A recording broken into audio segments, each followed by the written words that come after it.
Bom dia, boa tarde, boa noite. Começa agora mais um episódio do Exprocast, conectando você a conversas que ampliam horizontes sobre educação, futuro do trabalho, jovens potências, inclusão produtiva, diversidade, inovação e muito mais. Eu sou Alessandro Saad, superintendente executivo do Espro, e o tema desse episódio é juventude e diversidade, o que as grandes empresas têm feito para atrair grandes talentos. Para falar com a gente sobre o assunto, quem está aqui no estúdio é a Maria Isabel Ribeiro. Bel, obrigado por ter vindo. Obrigada, querido. Obrigada a você pelo convite, viu? A Bel é empreendedora e profissional com sólida trajetória em recursos humanos, desenvolvimento executivo e de carreira, consultoria, coaching e assessment.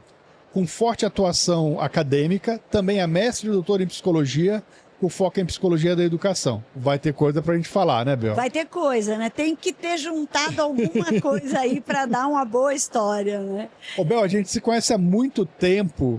Há muito tempo. E a gente vai se cruzando no mercado, seja com educação corporativa, com treinamento, com mentoria, com não sei o quê. E você sempre está, na minha visão, e é isso que eu admiro em você, à frente das grandes empresas, ajudando a que elas se estruturem, cresçam, passem por momentos difíceis e tal. Então, acho que a primeira pergunta que eu faria nesse momento que a gente está, com inteligência artificial, diversidade, um mundo meio maluco, meio separado em nós contra eles, tal, quais são as competências que as empresas esperam desses jovens, dessas pessoas nas posições de entrada? Esse é um papo muito legal, sabe? E por que eu acho que esse é um papo muito legal? Porque as organizações estão reagindo de alguma maneira a essa maluquice toda que a gente está vendo. E buscando em algum lugar alguma referência que possa fazer sentido e conectar a sua estratégia, aquilo que elas esperam das pessoas e aos programas que de alguma forma elas fomentam para que as pessoas atinjam essa expectativa. E o que eu tenho visto de forma mais ampliada e de forma mais restrita? Alguns pontos, ou melhor, alguns elementos da capacidade humana, das habilidades humanas, estão tomando um volume enorme na preocupação das organizações. Dentre elas, a famosa chamada, que inclusive há pouco tempo voltou à tona no World Economic Forum, das habilidades sociais, das habilidades, não aquelas chamadas mais da lógica, mas as soft skills, né? E do que a gente está falando?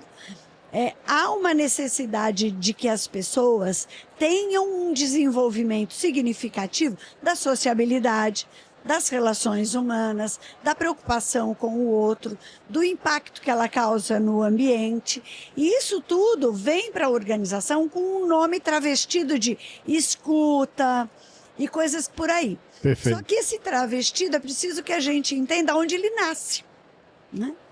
E esse nascedouro vem dessa vontade, dessa habilidade de ter vontade de estar com, de agir por, de atuar em função de se conectar com o propósito.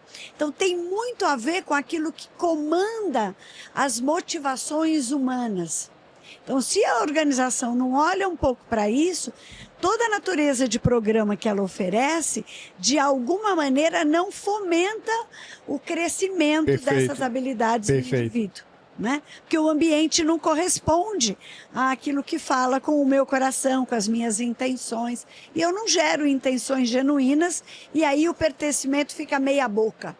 Vai o corpo, mas não vai a alma, mas o corpo ficou em casa. Entendi. E aquela correlação que não se dá. E tem mais um ponto que acho que é legal de pensar, é a perspectiva da, bom, muito bem, esse indivíduo que tem essa característica, ele opera como nesse ambiente? Ele opera na resolução de problemas, ele opera pensando sobre a organização e as suas demandas. Portanto, ele tem uma outra habilidade, que é uma habilidade mais cognitiva ou mais de análise crítica, de visão de mundo, muito aguçada. Perfeito. Então esse é outro ponto aí que a gente tem visto, que as organizações buscam muito nas pessoas e trabalham nas pessoas para que elas possam se desenvolver em plenitude, né? Perfeito. Bom, que você me trouxe aqui na primeira pergunta me mostra um cenário complexo, multifacetado, né? De momentos distintos. Então, assim, eu estou entrando na empresa como aprendiz ou como estagiário, é uma coisa. Eu estou entrando como assistente, é outra. Eu estou entrando como gerente, é outra, né? Então eu tenho, de um lado aqui, a necessidade de eu me adequar à cultura corporativa, Isso. né? Então, porque assim, eu só vou estar presente, engajado. Se aquilo falar comigo. Se aquilo fizer sentido para mim, né? Exatamente. E às vezes o que você imagina que aquele negócio possa ser lá dentro é diferente. É diferente. Né? E a segunda coisa quanto mais experiente, quanto mais velha a pessoa, mais ela entende como joga o jogo. Mais rápido ela se prepara para jogar o jogo. Isso. Ela pode até optar por não jogar o jogo, né? Ela pode optar. Mas como é que você tem visto, e eu sei que você trabalha com altos executivos, você não trabalha tanto com jovem, mas como é que você tem visto essa questão, né, multigeracional na empresa? Perfeito. E como é que as pessoas têm se desenvolvido? Se o pessoal, mais cedo, no outro episódio, eu conversei com o pessoal do Maturi, né, com o Morris. Então eu falei, tem uma dificuldade também de adequação do pessoal 60 mais e tal. Claro. Como é que você vê essa adequação dos jovens que estão entrando, sob a ótica da empresa, né? E quais os esforços que eles têm para desenvolver essas pessoas? Eu acho que vou pegar dois aspectos. Um primeiro aspecto que é da organização e acho que é do mundo em geral, né? De todos nós que deixamos de ser jovens, de entender o que está transformado na juventude atual. Qual é o apelo de vida, de perspectiva de mundo que os jovens na atualidade trazem. Então, o primeiro entrave mora aí. Se eu olho para eles com julgamento, né? Então, eu olho e desqualifico de imediato pelo fato dele ter uma outra perspectiva, uma outra forma de atuar, uma outra forma de ver o mundo. E isso cria uma série de dificuldades desnecessárias. Perfeito. Né? Imagino que aconteça, infelizmente, com frequência. Com frequência em toda organização. Então, eu acho que o primeiro trabalho que eu tenho visto as organizações fazerem, sobretudo as áreas de recursos humanos, é criar essa percepção. Olha, não desqualifique a priori. Compreenda de onde ele está falando, sobre o que ele está falando, porque só é uma forma diferente de se expressar. Perfeito. Só é um foco diferente de dar importância para A ou para B coisa. Mas isso não é uma barreira para que essa pessoa venha ser produtiva dentro dessa organização, né? E o outro ponto tá naquilo que você disse, que é o que a gente chama de fit, né? Então, eu acho que talvez até como contrapartida, o jovem já entra um pouco esperando que ele vá ser visto como um peixe fora d'água, né? Então, não me entendem, não me veem, não é isso que eu quero. E aí ele também entra com uma certa reserva para experimentar aquele outro ambiente. Entendi. Né? E aí a gente tem esse outro trabalho de desmistificar nele que aquela cultura não é uma cultura excludente, é uma cultura inclusiva. Perfeito. Que entende e aceita que as pessoas pensem diferente. Até porque, nas minhas concepções, cada vez fica mais forte que enquanto a gente estiver falando de inclusão só na perspectiva das multidimensões, raça, etnia, idade, etc., que seja, geração, religião, nós não estamos falando de diversidade. Nós só vamos falar de diversidade quando a gente falar de diversidade de pensamento, de ideias, porque aí cabe todo mundo. Não importa sobre o que eu penso diferente, se é sobre religião, importa que eu penso diferente. É uma provocação poderosa essa. É muito, muito mesmo, mas é uma percepção que cada vez fica mais forte em mim. Então, quando a gente vê que a organização tem esta percepção, ela tem uma facilidade maior da inclusão. Quando ela ainda está na dimensão de eu preciso trazer diferentes faixas etárias, tudo bem você precisar, mas eu preciso ampliar o meu olhar, porque senão eu não vou chegar lá. E aí vem o terceiro elemento que eu quero trazer para essa nossa discussão aqui. Então a empresa que olha para ele, lá vem esse ser estranho, lá vem o jovem e olha, lá vem esse monte de velho querendo dizer o que eu tenho que fazer. E eu tô querendo aprender, né? E aí a terceira dimensão é como é que a gente de verdade pode fazer coisas para que esse jovem queira evoluir para o caminho da liderança dentro daquela organização. Ele nem comprou a ideia a priori, né? Tem que ter uma sedução aqui, né? Então, vamos namorar primeiro, né? Então, é preciso o jogo do namoro antes de eu querer encontrar alguma coisa. E o jogo do namoro está demorando para acontecer. Entendi. Fica e sai. Então, a gente mais vê experiências edificantes do que a experiência do namoro, onde eu tenho de verdade a possibilidade dessa conquista. E aí, migrando para a última parte dessa resposta, que é, bom, muito bem, se deu o namoro, o que é que eu vou desenvolver nesse indivíduo?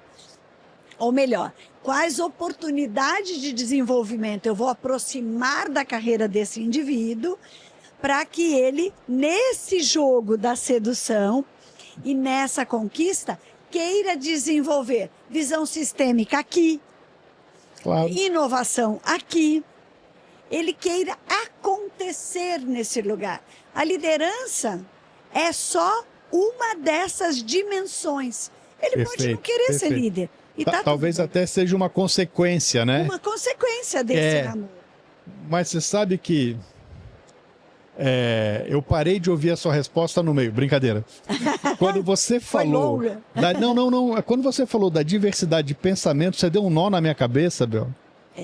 Porque eu fui lá na conversa com os nossos jovens, e aí você, sei lá, você vê um jovem homossexual, você vê uma menina negra, você vê não sei o quê, e você vê a pessoa que tem uma religião diferente e tal. Ela tem um pensamento diferente. Isso. Do seu ambiente, das suas escolhas, da sua origem, né? Isso, que vem dali. E é muito mais fácil de explicar e de defender a diversidade sob essa ótica. Sim. Você estava falando, antes de vir para cá, hoje cedo eu fui para o ESPRO porque eu tinha uma reunião com a pessoa que cuida, uma consultoria externa que cuida do nosso programa de grupo de diálogos, para que dentro do ESPRO a gente tenha o mesmo cuidado que a gente tem fora com os nossos jovens, né? E, cara, eu tinha que ter te entrevistado ontem para conversar, porque essa é uma provocação super valiosa para qualquer tamanho de empresa. Isso. Porque se você tem esse ambiente acolhedor, que ele permite que você se exponha, que você dê sua opinião, a sua fala, e que você não vai ser julgado, você vai ser ouvido. Eu posso até discordar de você. E tá tudo bem. E tá tudo bem. E isso não é uma reação ruim dele. Ele não reage de forma ruim a que alguém discorde dele. Ele reage de forma ruim a que alguém não o ouça. É isso. Não o reconheça. É isso. Né?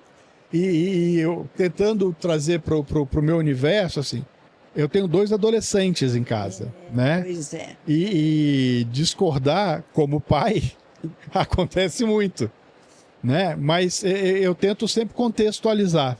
Sim. Eu sinto que falta isso nas empresas, né?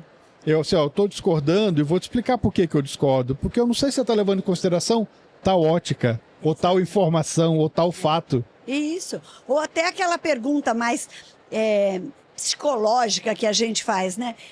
Deixa eu entender melhor de onde vem a sua construção de ideias. Não ficou claro para mim. Eu não sei nem se eu discordo ou se eu concordo, porque você foi por um outro caminho. Então, a partir do momento que eu mostro para ele que eu valido o que ele está trazendo, ele também se abre para me explicar isso melhor. Claro. E à medida que ele se abre para me explicar melhor, a gente vai encontrar pontos de conexão. Né? O grande erro é que a gente qualifica. Isso é um pensamento ainda inocente. Você não sabe que a vida é... Ele não está preocupado com isso. Ele está preocupado em conquistar o espaço de ser alguém que pensa, que tem opinião, que decide o mundo, que decide a própria vida e coisas que vão por aí, né? E conectando isso com a história da liderança, fica tão forte o que a gente está falando que a principal pergunta para a gente fazer para alguém que está de se desenvolvendo de alguma maneira dentro da organização. E que a gente vislumbre características de liderança. Você quer? Porque de repente eu estou achando que ele tem todas as habilidades, mas não está no radar dele. Não, eu não quero. E é o que a gente mais tem ouvido, hein? Não, não quero, isso não me interessa. Não quero me responsabilizar por ninguém. Eu já ouvi isso dentro do Espro. Não quero. Assim, ó, cara, você tem todo o perfil, é um próximo passo. Não quero, cara, não é a minha. Não quero ter essa responsabilidade de pessoas respondendo para mim. Para mim, eu não quero, né? Mas eu entendo, faz todo sentido, mas para gente que tem uma cadeira de liderança e que busca desenvolver as pessoas e que busca crescer, é um choque. Nossa! Claro, eu respeito, mas é um choque. É um choque porque invalida a sua escolha. Exato. Porque te coloca em xeque com, pô, ninguém nunca me perguntou se eu nem tive dúvida se eu queria. Eu só fui. Perfeito. Né? E aí a história de recursos humanos voltar ao tema. Precisamos olhar para a carreira técnica, para a carreira Y, para a carreira W, não é? E todas as preocupações que a gente tem visto cada vez mais frequentemente, claro, na boca de recursos humanos, buscando entender aonde eu faço, o que eu faço para que as pessoas queiram ficar aqui, né? Como é que eu crio espaços de pertencimento, porque todo mundo me interessa a priori. Você sabe, Bel, que a gente tem uma experiência muito valiosa no Espro, que é que a gente chama de o programa de embaixadores Espro. Tá. Então, a gente abre inscrição todos os anos para que os jovens proponham soluções de impacto social. Tá. Sobre qualquer área. Tá. Então, a gente tem jovem no Brasil todo, a gente tem jovem em todos os estados. E aí eles vão e propõem, então, não sei o quê. No ano passado nós tivemos 800 inscrições. Uau! E a gente sempre escolhe 40. Então, os 40 que mais se destacam, a gente traz de onde eles estiverem para São Paulo. Tá. E eles passam 3 dias com a gente. Uau. Então, eles são aprendizes, a gente pede autorização da empresa para eles faltarem 2 dias. Pede autorização da família. Fala, ó, cara, esse cara vai ficar aqui com a gente. Então traz todo mundo, enfia todo mundo no hotel, tem que ter gente nossa acompanhando, né? Porque é muita juventude muita no gente, hotel, né? muito hormônio, muito quarto, muito tudo. E aí eles são trazidos aqui e tem um pedaço desses dias que eles têm contato com a Fundação Dom Cabral para validar os projetos deles. Eles têm contatos com pessoas mais experientes que funcionam como mentores. Tem um momento ali de entretenimento, de cultura, que eles vão visitar o MASP, não sei o que, tal. E no final a gente seleciona um projeto de cada pilar de impacto e, se eles quiserem, a gente ajuda a converter isso numa iniciativa de verdade, num negócio. Tá. Num negócio social. Os outros 35, tá, se quiserem, podem assistir a mentoria, mas a gente não ajuda a montar, a gente não investe. A gente dá todo o conhecimento, a Dom Cabral faz a fase 2 da mentoria, mas a gente não investe. Mas não tem o que eu entendo? Estes jovens serão os próximos líderes. Não me interessa muito se eles vão montar ou não. Sim. Claro que se montar eu vou ficar feliz, porque minha veia empreendedora vai ficar feliz, dá um quentinho no coração. Mas o fato deles pararem para olhar um problema, para buscar uma solução, para estruturar um processo de solução, sim, para nós é o desafio necessário para mostrar quem vai ter mais possibilidade, sim, de ser um líder, de saber falar, de saber vender. E a gente entende que essa juventude, né, esses embaixadores, a gente está indo para o 5º ano de embaixadores. Tá. E embaixador é a função vitalícia, então ele não é mais aprendiz, mas ele continua um embaixador nosso. Então a gente acompanha, ele tem acesso a coisas, eles são convidados. Tem 4 embaixadores nossos visitando, que a gente deu a credencial. Quando a gente vai para o Web Summit, a gente dá ingresso. Eles têm um tratamento diferenciado para que eles acelerem, mesmo depois que deixam de ser aprendizes nossos. A gente entende que esses jovens vão ser uma liderança, mas eu não sei se onde eles estão é onde eles querem estar. Porque de repente ele conseguiu, é um jovem vulnerável, sim, que conseguiu o primeiro emprego e conseguiu numa empresa X, que não, sim, necessariamente é a área que ele quer trabalhar. Sim. Eu adoraria trabalhar na empresa X, mas eu queria trabalhar com vendas, me colocar na contabilidade. Mas era esse o trabalho que tinha para o salário que eu precisava. Né? É o já que, né? É o já que, né? Já que é o que eu tenho, já que eu vou pegando. E a gente percebe que tem alguns jovens que constroem o caminho, já vão conversando com o pessoal da área que ele quer e vê, ó, pô, tô aqui, não sei o que e tal. E tem jovens que não, que acabam a aprendizagem, eles vão embora e eles perdem a oportunidade de crescer ali dentro, né? Isso é normal para fazendo a ponte com quem já é mais maduro, né? Sim. Isso acontece também, da pessoa deixar passar a oportunidade? Olha, eu vou responder para você de novo, encontrando dois caminhos de resposta. A primeira delas é que bom que eles tenham dúvidas se eles querem ou não querem estar naquele lugar ou naquela empresa, ou o que seja. Olha, quem dera nós tivéssemos tido a oportunidade de aos 18, aos 20 anos, estar pensando se a gente queria ou não ser aquilo. A gente só foi, né? E a gente foi se questionar muito depois. É o mal das gerações anteriores. Sim, sim, sim. O jovem, na atualidade, ele se questiona antes. Ele já entra se questionando, quero ou não quero. A gente não se dava esse direito. E a gente ia tocando, até um dia em que você se sentia absolutamente frustrado e resolvia virar a mesa. Então, esse é um ponto. Que bom. E o ponto 2 quando você está me contando essa história, algumas habilidades se destacam aqui na minha percepção. Bom, primeiro, aquele que buscou caminhos, ele tem habilidades já nele que são muito interessantes, que é a da relação, da construção de parcerias, da construção de futuro, do protagonismo sobre si mesmo, do abraçar com responsabilidade a sua carreira e entender que a carreira é um processo de construção próprio. Perfeito. E não da empresa. Então, essas habilidades, nesses que vão buscar o caminho, já estão vamos chamar de estágio avançado. Nos outros, deveria ser estimulada para que ele buscasse, porque isso é uma condição sine qua non para o sucesso. Perfeito. Não é só o sucesso profissional de você ir ascendendo numa organização, é de você ascender aqui ou acolá, fazendo o que quer, ganhando dinheiro com aquilo que te faz feliz.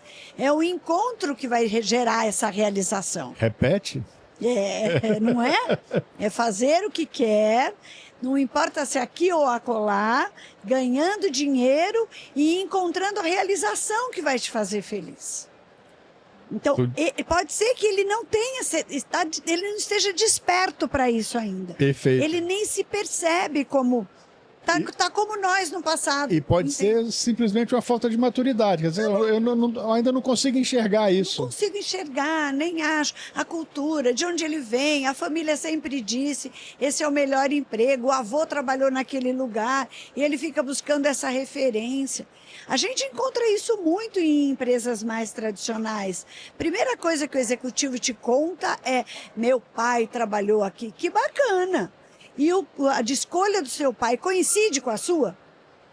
Ah, nunca me perguntei, fui indo. E tá bem com indo? Tá feliz, né? Tá feliz, né? É isso que você quer? Ah, agora eu já tô tão adiantado que não... Meu, se pergunta só, não é? Só se pergunta, porque depois vem uma série de outras consequências. Eu estava olhando a capa da Você RH lá, né? Que fala do burnout do RH. Vamos falar do burnout nosso, de onde ele nasce, não é? Tudo aquilo que você faz, que você põe mais esforço do que efetivamente precisaria, vai te causar um sobrecansaço. Então, fazer o que você faz, e todos nós fazemos muito no trabalho, sem o devido prazer pelo fazer, vai te causar um sobrecansaço. Perfeito. Se eu pensar isso antes, bom para mim. Perfeito. Né? Então, a aceleração de maturidade tem a ver com isso. Em que momento você está na vida para parar para pensar? Não é? Não é? É muito mais fácil arriscar quando a gente tem pouca conta para pagar. É muito mais difícil para arriscar quando a pilha de boleto é desse tamanho. Claro. Né? Acho que esse é o ponto aí do que a gente está falando com eles. Você estava falando, eu estava refletindo aqui de escolhas, né? Quando a gente pega um jovem aprendiz, ele vem pelo emprego, eu preciso do dinheiro. Sim. Ah, é longe, não importa. Ah, são 6 ou 4 horas, não importa. Não importa. É em tal área, não importa. Eu quero o emprego. O emprego. Esse jovem, ele tem uma fome que os outros jovens da mesma geração não têm. Porque a água já está batendo em algum lugar do corpo. Que ele fala assim, ó, preciso fazer alguma coisa, eu preciso ajudar em casa. Ou aqui em casa não é um bom ambiente, eu preciso ter meu dinheiro para ir embora daqui. Ou, poxa vida, meu pai tem dificuldade, ou minha mãe está sozinha para cuidar da família toda. Então ele tem uma consciência ali, um senso de responsabilidade, né? Que outros jovens não têm. Os jovens que têm algum tipo de benefício, né? Ele não tem, né? Então, ele tem um ponto aqui, assim, ó, cara, ele tem um senso de urgência. Sim. Esse senso de urgência acelera o desenvolvimento de algumas habilidades. Sim, sem dúvida. Mas não necessariamente onde ele está garante uma visão crítica dessas habilidades que estão sendo construídas. E talvez elas venham com vieses aqui. Sim, sim. Né? E sabe que, vamos fazer um paralelo que você vai se lembrar disso. Se a gente pegar o jovem em vulnerabilidade e que tenderam para uma solução mais rápida, que ser mula ou então trabalhar no tráfico, quando ele é abordado pela polícia e a polícia pergunta por que você fez isso, qual é a primeira resposta? Que eu não tinha outra opção. Eu não tinha outra opção. Eu precisava ajudar minha mãe. Minha mãe estava precisando de dinheiro. Então, veja que essa habilidade, ela não digamos que, ela não emerge só em quem tem boa intenção. Perfeito. Ela emerge da situação que o indivíduo está. Entendi. Da vulnerabilidade. O ambiente que te provoca. O ambiente que provoca. A escolha é o caminho. Mas a habilidade está ali a priori. Eu preciso fazer alguma coisa, eu preciso trazer alguma coisa aqui para dentro de casa, né? A justificativa pode ser qualquer. Bom, por que eu trouxe esse paralelo? Porque se a gente caminhar nesta linha de que habilidades estão presentes e o que eu posso, de verdade, trabalhar nesse indivíduo e etc. e tal, eu vou pegar a essência dele. A essência dele é a enxergar-se como um indivíduo capaz de produzir algo. É isso que me interessa nele. Então, é isso que eu vou olhar nele quando eu estiver trazendo esse cara para o primeiro emprego. Então, por que esse cara me interessa? Porque tem na essência dele a crença de que ele é capaz de produzir algo. Ele confia na autocapacidade de produção. Isso é um avanço imenso para o desenvolvimento, porque ele acredita nele. Entendi. Ele acredita nele. Então, a crença que ele tem sobre ele já me ajuda a fazê-lo caminhar mais rapidamente. Claro. E pensando nisso, assim, você falou, né, que as competências que têm sido mais demandadas pelas empresas são mais as soft skills e tal. Você conseguiria listar 3, 4 para a gente fazer um paralelo de como elas são utilizadas na empresa? Sim, sim. Eu vou pegar uma que para mim é o maior desafio da liderança na atualidade, né? Que é a análise crítica. O que a gente tem observado no desenvolvimento dos líderes? Eles entram com o olhar para resolver problemas. Eu uso análise crítica para resolver problemas? Uso. Mas todo o meu foco está na resolução daquela situação pontual. Então, o dia desse executivo, desse líder iniciante, é problema sobre problema, problema sobre problema. Tá. Bom, muito bem. Eu estou desenvolvendo... Mais operacional. Muito né? mais operacional. Eu estou aqui... O que está na frente, eu resolvo, eu tiro. Né? Quando eu estou olhando para isso, eu vou vendo quanto isso pode ser evoluído na medida em que eu começo a olhar para além do problema, que é o olhar da antecipação. Perfeito. De onde o problema vem. Perfeito. Né? E aí, o que eu posso fazer para que eu não tenha mais o mesmo... Então, é pensar sobre o problema, não a resolução do problema. Perfeito. Sobre o problema. Para parar de acontecer. Para parar de acontecer. E o terceiro ponto é como é que eu penso estrategicamente sobre a minha função, a organização que lida com este tipo de coisas. Então, e aí, naturalmente, eu vou conseguir pensar estrategicamente sobre o que eu preciso criar. Sistemas, processos, etc., para que eu não morra na praia todo dia resolvendo as mesmas questões. Bom, então vamos relacionar isso com a liderança. O desenvolvimento da liderança tem estado muito mais voltado para a fase 1 e a fase 2. E aí, na medida em que a gente começa a trabalhar nas organizações, a gente encontra os grandes desafios dela. Eu não tenho líderes que pensam estrategicamente. Então, eles não pensam sobre a empresa, sobre os problemas da empresa. Eles pensam sobre o problema que eles têm que resolver hoje. E justificam com a falta de tempo, com eu não tenho o que eu preciso, eu não tenho suporte, eu não tenho etc. e tal. Né? Se a gente fosse pensar como é que a gente pode criar processos de desenvolvimento mais competentes, a gente deveria ir trazendo isso mais para perto. Né? Então, muito bem. Se esse é o problema, qual é a fase seguinte? Tá tudo certo resolver aqui. Como é que eu trago essa discussão para o meu cotidiano, para a gente ter momentos no cotidiano em que eu vá discutir sobre o que a gente está vivendo, aonde a gente está patinando, aonde a gente está... E assim paralelamente. Né? Como é que a empresa X faz, a A faz, e sucessivamente. Na perspectiva da liderança, eu acho que esse é o grande drama que a gente tem vivido. Perfeito. O drama 2... é o drama do entendimento do que significa construção de relações confiáveis e por aí seja. Então, sair daquela coisa basal de uma pessoa de bom relacionamento conversa com todo mundo, sobre uma pessoa de relacionamento faz parcerias. É um salto. É um salto muito grande, né? Então, quem faz parcerias faz o quê?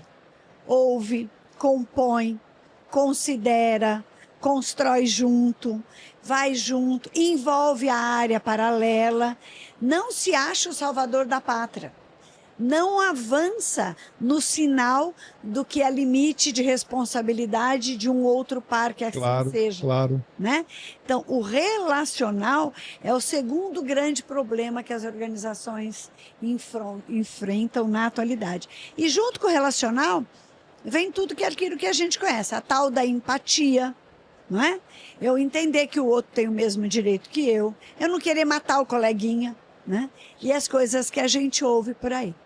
Para mim, esses são os grandes paralelos que a gente vai observando que não estão se dando de maneira mais fluida, sabe? Você sabe que, pensando aqui, o primeiro você está me falando que tem uma relação com lógica, né? Isso. Com entender causa e consequência, causa e efeito e tal.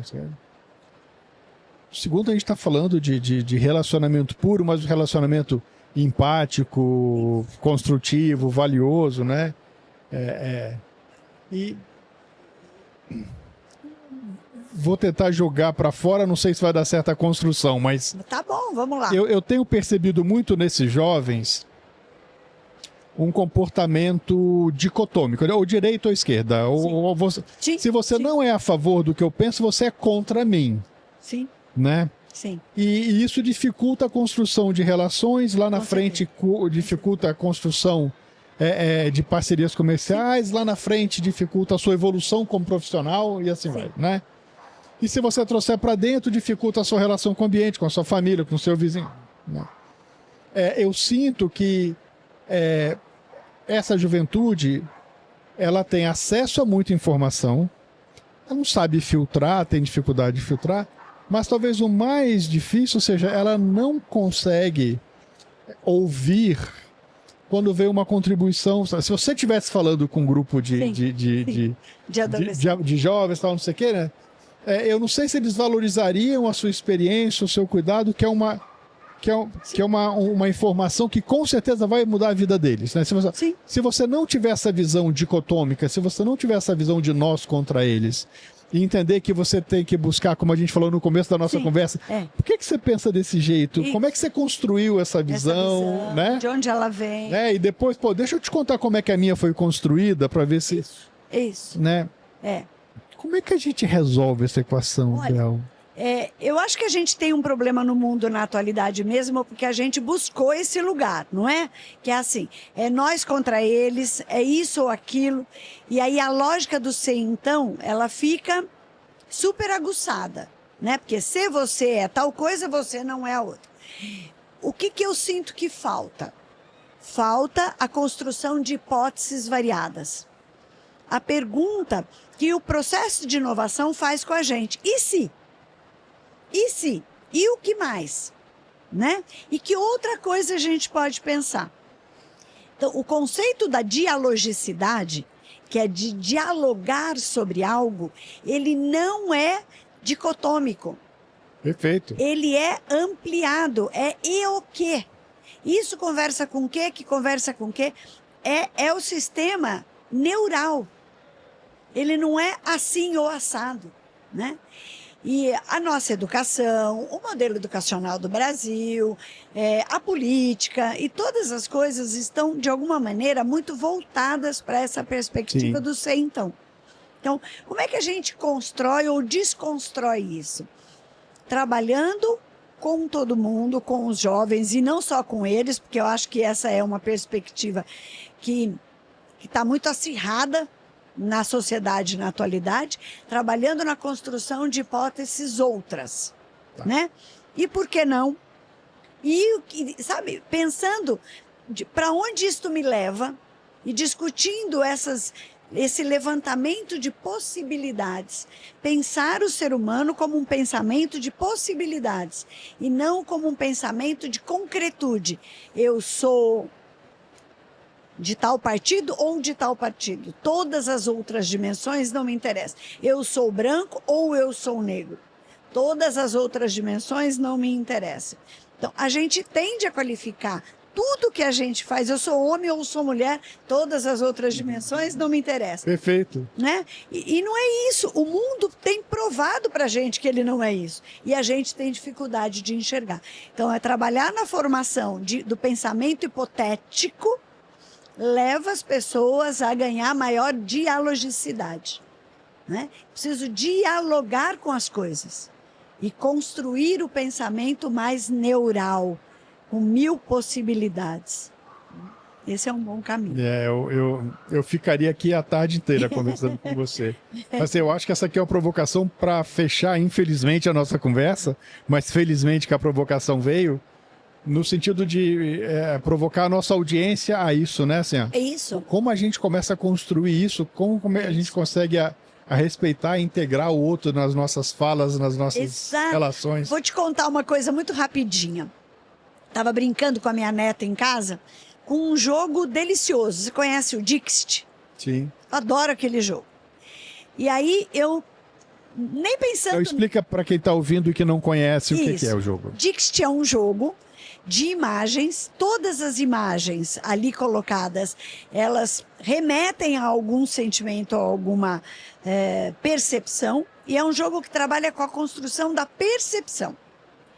E aí, em cima disso, você tem lá uma série de regras com a qual você vai contar uma história. Bom, eu estava usando as imagens, deixei de lado a regra, claro, e fui brincar com a Maria, minha neta de 5 anos.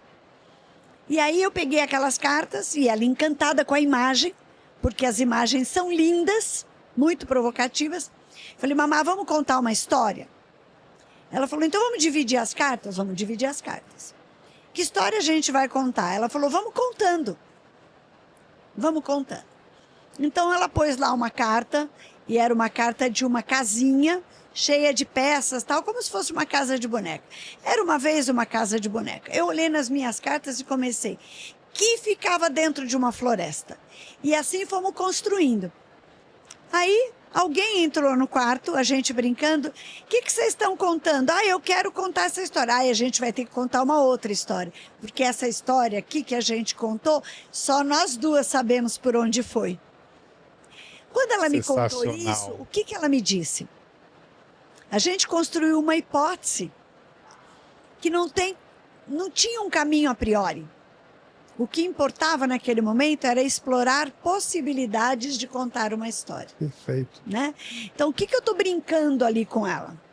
De construir várias hipóteses de possibilidades, de caminhos para que as coisas possam ir. Elas não estão postas a priori. A gente que as põe. Bel, eu continuo seu fã incondicional. Você quer deixar como as pessoas entram em contato com você, com a Merce e tal? Fica à vontade. Muito bom, muito bom. Primeiro agradeço, muito obrigada por esse tempo, por ouvir aqui essa conversa maluca entre nós dois. Meu nome é o meu próprio LinkedIn, Marisabel Ribeiro, e aí é fácil de me achar. Eu atualmente atuo na Mercer, uma consultoria internacional. Lá ocupo uma posição de diretora de desenvolvimento de talentos. A gente chama Talent Strategy, porque toda companhia americana tem um nome bonito. Então, tanto acessando o site da Mercer ou me localizando no LinkedIn, é fácil de me achar. Bel, obrigado mais uma vez. Eu que agradeço mais uma vez. Bom, pessoal, a gente está encerrando mais um episódio do EsproCast. Queria agradecer a sua presença com a gente até aqui e queria te convidar a saber mais sobre o Espro. Você pode acessar o nosso site, espro.org.br, ou acompanhar o que a gente faz pelas redes sociais. A gente está em todas as redes como Espro Oficial. E vai seguindo a gente que já já você assiste o próximo episódio. Esse acabou. Tchau, tchau.